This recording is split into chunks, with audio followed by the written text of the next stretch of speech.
Hello, magandang araw sa inyo. Ayan, siguro medyo ah, natagalan na hindi ako nakapag-post ng mga awitin ng papuri sa Panginoon. Minsan pagka may nakakakita sa akin na kilala ko o kaya ka-churchmate ko, napapangiti sila kasi yun, napakalakas. Yun, napakalakas ng loob ko na umawit, maggitara. Kahit di naman po talaga ako mang-aawit at di naman po talaga magaling yung aking paggigitara.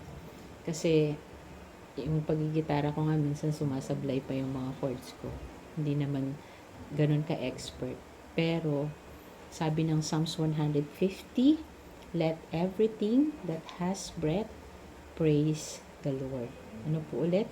Psalms 150 verse 1, let everything that has breath praise the Lord. Lahat ng may hininga magpuri sa Panginoon. So, sa pamamagitan ng awit, ng mga papuri, ay nais ko pong bigyan ng papuri ang Panginoon.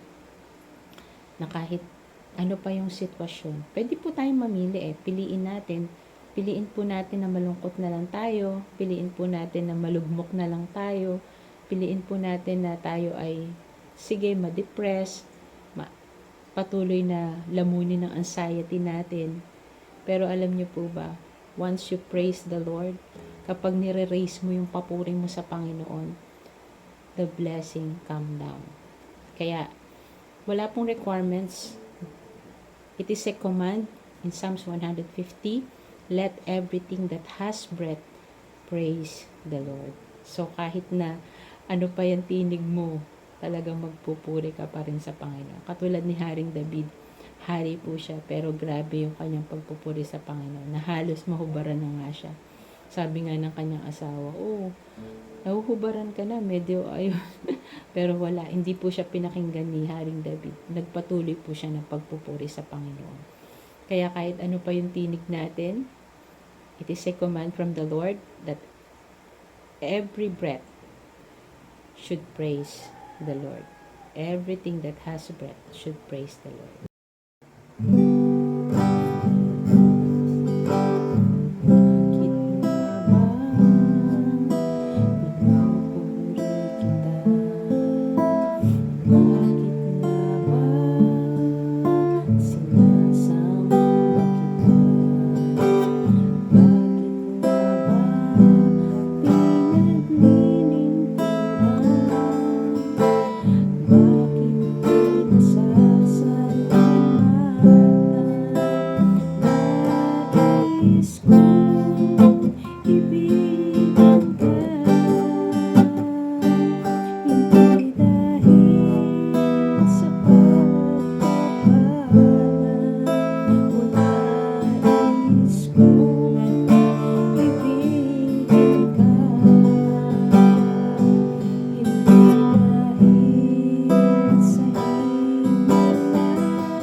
nais kong ibigin ka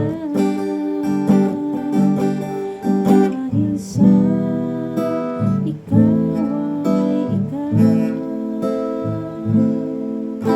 Mahal kita, O Diyos, walang iba.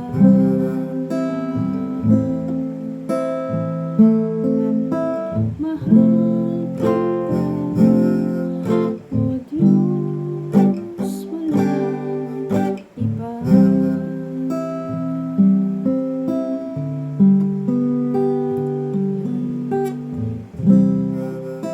Bakit nga po ba pinupuri natin ang Panginoon? Hindi lamang sa mga pagpapala, hindi lamang po sa mga magagandang bagay na dumarating sa buhay natin.